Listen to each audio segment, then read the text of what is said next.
So today we'll talk about immediate dentin sealing, when to use it, how to do it, and why it's beneficial. So immediate dentin sealing is whenever we're bonding something to dentin, right? Like it says in the name, immediate dentin sealing is for dentin.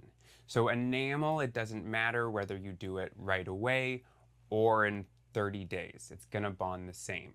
But for dentin, the structure of the actual dentin changes, which affects how strong the bond is. So if you're doing immediate dentin sealing and you're treating and bonding the dentin right after you prep it, the studies will show that it'll be about 4 times or 400% as strong as if you wait 1 or 2 weeks and then clean and bond the dentin. The reason of this, I won't get into too many specifics, but it's because of the structure of the dentin. The fibers and everything are sticking up and nice and healthy, and that's what we're grabbing onto. You can think of it like butter on toast, right? This will probably be a weird analogy, but it'll get the point across. When you're putting butter on fresh toast, then the butter melts in perfectly, everything is gorgeous, and you can put the jam on that toast whenever you want, and you have a perfect piece of breakfast, right? If that toast has cooled, you can spread the butter on there, but it's going to be white and you got to kind of push it in there and it's not the same. You can even heat the butter up. You can even try to microwave the butter, like heating your composites and all of that stuff and heating your resins and heating your bonds, but it won't quite be the same as when it was just freshly done, right? Same thing with the dentin. Right when we cut the dentin, we want to take off the smear layer, and that's when the dentin is the best for bonding. You don't need to bond it there. When the studies show that it's 4 times as strong, it's still very strong to do it the other way. So there are a lot of great cosmetic dentists, for example, who will bond their veneers to dentin when needed and don't do immediate dentin sealing. The studies do show that it is slightly better to do so, and it helps reduce things like sensitivity and post-op pain because we're closing off that sensitive dentin right away.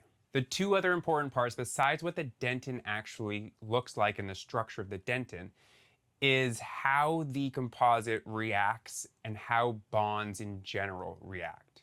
So when we do immediate dentin sealing, it's very similar to putting a liner of flowable inside your filling prep before doing your bulk fill.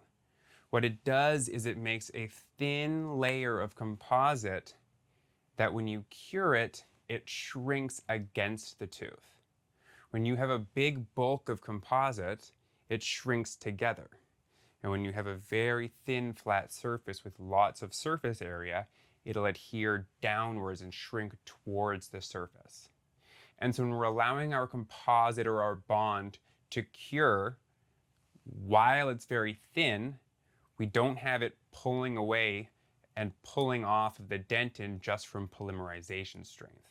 And then the last important thing about that is that the bond isn't fully secure right away.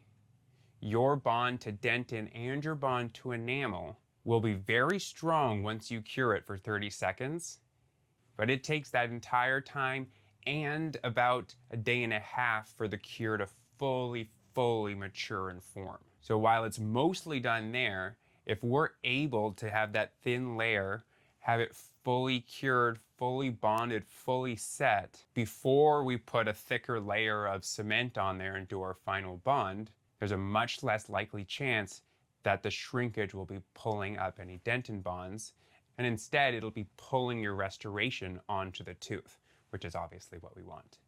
If you guys are interested in like a detailed, kind of boring, but like very specific step-by-step video, just let me know in the comments.